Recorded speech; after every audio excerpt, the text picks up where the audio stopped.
Please make sure to check the description for links to all the videos and other content mentioned here. I also want to say that during the writing of the script for this video, I created a new Twitter account specifically to connect to this brand new YouTube channel. I decided that maybe I could reach out to Lillee Jean and talk to her about some of the stuff that I had come across, because at one point I'd begun to feel sympathetic toward her, so I followed her. But my new Twitter account, with only one tweet that didn't even mention her name, has already been blocked. I would feel sorry for her being in a position where she can't trust any Twitter account that is newly created, but she and her mother Lore constantly argue that it's wrong for anyone to make a video about them without trying to get in touch, while also shutting down avenues of communication. So here we go. According to her website, LilleeJean.com, Lillee Jean Truman is a model, actress, artist, motivational speaker, environmentalist, and well-known beauty blogger. This 19-year-old social media influencer came onto my radar because of a video Primink made about how she allegedly bought enough followers to reach plus or minus 1 million on Instagram. Now look, I don't care if a girl on the internet bought followers. I find that pretty sad. But not only has it come to light that a large portion of her following is allegedly fake, her mother allegedly made many sock accounts to pretend to be fans of Lillee. There has allegedly been targeted harassment of multiple people who spoke about these issues, and Lillee went on a live stream explaining that she started dating her boyfriend when she was 14 and he was 23. That's not all of it. There's also the racism. It's alleged that Lore made a bunch of fake accounts on Instagram to interact with Lillee Jean and make it look like she was getting engagement on her posts. One such account, called Shaniqua4798, was a black woman, and oh boy. Please check out both Primink's video and Diane Awesome Laser's video below for a more full rundown of the problems with this Shaniqua profile. It was racist, and I don't think it exists anymore in its full context. I hate racism. So that was the first thing that made me want to learn more about Lillee Jean and how she came to be the way she is. On December 29th, 2018, Lillee Jean posted a podcast called Cultural Appropriation or Diffusion. Lillee Jean was 17 at the time, and her mother Lore Truman joined her. The exact definition of cultural appropriation is never given by either Lillee Jean or Lore at any point during this podcast. Both gave examples throughout, and the majority of those examples included the mention of blackface, which is when a non-black person darkens their skin in order to look black, and this historically carried very racist undertones. They used that as the determination as to whether or not something was appropriation. The Wikipedia page on the topic offers important insights when it says, "Cultural appropriation is the adoption of elements of one culture by members of another culture. This can be controversial when members of a dominant culture appropriate from disadvantaged minority cultures." Throughout the podcast, both Lillee Jean and Lore regularly mention the consuming of food from outside of one's own culture as an example of what people supposedly consider to be appropriation. Cultural appropriation is not happening whenever there is an agreed upon exchange. For example, when buyers paid to import Mexican tequila into the United States, the exchange was compensated and was agreed to by both parties. Same when Mexican people open up restaurants and you go and pay them to make you food. That is not appropriation. I have familial and cultural ties to Mexico. Mexican culture falls outside of the dominant culture in the US. For every Halloween, if you go looking for a costume, you will come across a section of racist outfits. Stereotypical mariachi, bandito, or other Mexican-inspired looks are common. This is appropriation because these costumes are fully removed from cultural context, often have stereotypical and racist features amplified, and they are mass-produced to make money for people often outside of the culture. And it hurts to see racist stereotypes sold and consumed on a large scale, especially when those racist tropes are being used to describe your family and culture and used to actively discriminate against people like you. When a group is already being treated as second class within a society, these occurrences should be called out for what they are: cultural appropriation. And of course, Mexican culture is not the only one that gets this treatment in the United States. Not even close. They're trying to make Ariel Zendaya. To me, that's appropriation of Danish culture. Yes. I'm sorry, that is not diffusion. No. At all. I'm including this clip because it was one of the only times that a concrete example of cultural appropriation was given, and it just so happened to be a black woman who was the supposed culprit. This fits in with the fact that I literally took pages and pages of notes with timestamps and messed up things that were said, but it seemed pretty clear that Lore, in particular, felt it necessary to blame black people for a lot of things. People on the white side are doing stuff. African American people are also, the same way. They're lightening their skin, they're straightening their hair. Do not tell me that doesn't look like a white woman, okay? Because it does. Here, Lore fails to take into account the fact that whiteness is the dominant consideration of beauty in the United States, a country that, doesn't exactly have the best track record for treating black people well.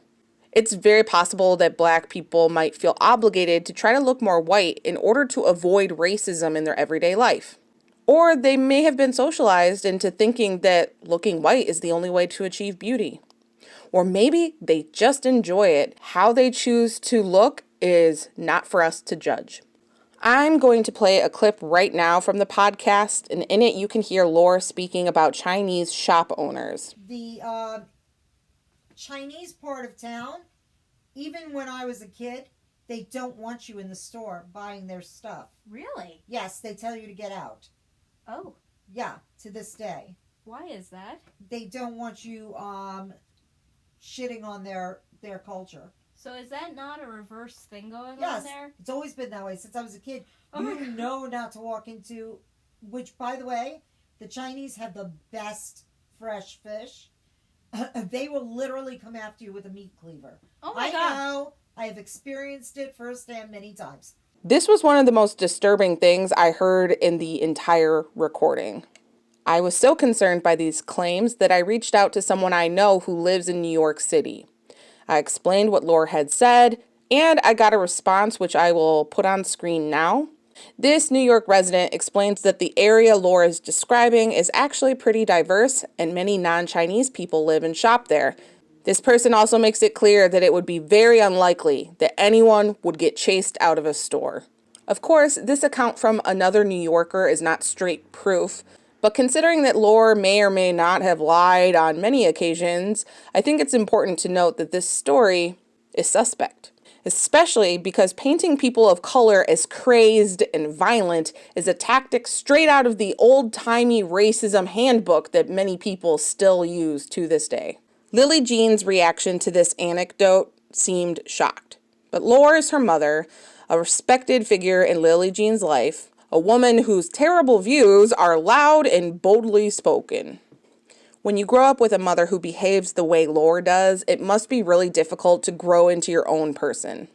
I think that Lillee Jean will continue to hold on to, or at least align herself with seemingly racist ideas and actions if she is unable or unwilling to get out from under her mother's grasp. Throughout this podcast, Laura played a heavy role in driving the conversation, often steering into tangents. Toward the end, Lillee Jean expresses that she's upset when it seems that some people are saying that their suffering is worse than others. We're not trying to offend people here, but we are trying to say, stop saying your suffering is worse. If I'm not complaining, shut the fuck up. But Laura turned it into a comparison between the suffering of black people and Jewish people. I won't get into the whole long history, but the vestiges of slavery absolutely do affect black people to this day, so it makes sense that people would want to talk about that. And they absolutely have a right to speak about the suffering they endure. Trying to silence people's ability to speak their truth is an abuse tactic, whether or not these people want to admit it. But the only actual concrete example given in this podcast of someone saying their suffering is worse than anyone else's is when Laura suggested the fact that her Jewish family had met relatives who survived at concentration camps had it worse than black people who didn't know their slave ancestors. There is absolutely no comparing the suffering of any two people. So this was a completely unfair thing to do. People should be allowed to discuss their thoughts and feelings without being belittled, without being told to shut the fuck up. I would have no issue with Lillee Jean and Lore discussing their experiences as Jewish people if it wasn't done at the expense of Black people and other people of color who are made out to be complainers. Just over 6 months after that podcast, the one in which Lillee Jean stated that having Zendaya play Ariel would be an appropriation of Danish culture, a now 18-year-old Lillee posted a video to her YouTube channel called Not My Ariel, The Little Mermaid Halle Bailey Thoughts. In this video, she speaks about the casting of actress Halle Bailey for the live-action version of The Little Mermaid. Halle is a young Black woman, and for this reason, she had been receiving hate from people who felt that Ariel should be played by a white actor. Lillee Jean makes it clear that she does not agree with people who are sending hate toward Halle. However, the way in which she makes her case for Halle playing this role is very questionable. She talks about how Ariel endangered her kingdom so she could be with a man, and then, bizarrely, she suggests she may have abducted her crab friend Sebastian. She then tries to make a case for the idea that the music and the sound of Sebastian's voice are Jamaican, and for that reason, it makes sense to have Ariel played by a Black actor. But I want you to see how she ends the video. Look at it. I mean, Ariel's sitting there as some crab she abducted is singing shalalala. Envision Halle doing that and not Ariel.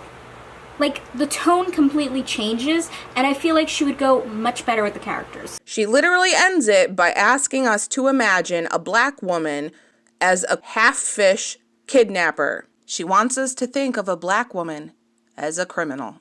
I don't know that Lillee Jean intended any harm with the things she said in this video, but often when people choose to speak on issues regarding race, their deepest prejudices can shine through cracks in their image-conscious armor, and I think that happened here.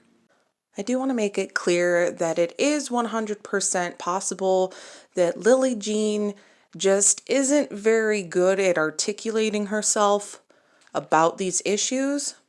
Maybe the words coming out of her mouth are not fully expressing her actual feelings. But I think the fact that she has the mother that she does will make it very difficult for her to own up to her mistakes and actually learn from someone who might push back against Lore. For example, I would be very willing to, have a chat with Lillee Jean and explain to her in more depth why the things that she is putting out there are harmful. But I feel like Lore has created this situation where anyone who disagrees or criticizes at all is insulted and belittled, and that's really going to make it difficult for Lillee Jean to change and grow. On January 18th, 2020, when Lillee Jean was 18, she posted a video to her YouTube channel called New Year, New Me. In this video, she claims to have grown in her understanding of many things, including transphobia, gender identities, and cultural appropriation. Seeing this video actually felt like a punch in the gut to me. Lillee Jean sounded so truly genuine in this video, and that's why it sucked to see her gloss over the issues in her cultural appropriation podcast and uphold the Halle Bailey video as an example of her growth in that area. Halle Bailey being Ariel. Now, I am very woohoo, so do not fight me on that. I said that, Ariel's a Danish fish because that's the book. And yeah, that's the book. But then if you look at it, you're like, this is Disney's The Little Mermaid, not the Hans Christian Andersen one, so it's totally different. But considering the message hidden inside that video, it doesn't seem that Lillee Jean is truly able to see that what she's saying continues to be wrong and harmful. After watching the video, I felt a lot of complicated emotions. Was Lillee Jean truly interested in growing? Did her momager force her to make an apology video? Was this a PR move or a young woman actually trying to be real for once? I honestly couldn't tell. And that's the saddest part about Lillee Jean. She lives her life largely online. She posts so much content every single day. Yet, even when someone is desperately trying to get to know the real her, we still end up confused. Thank you so much for watching. The comment section is open if you have any questions or would like clarification on any of my points. My desire is to educate, so I'm happy to do that. Have a good one, stay safe, and be kind.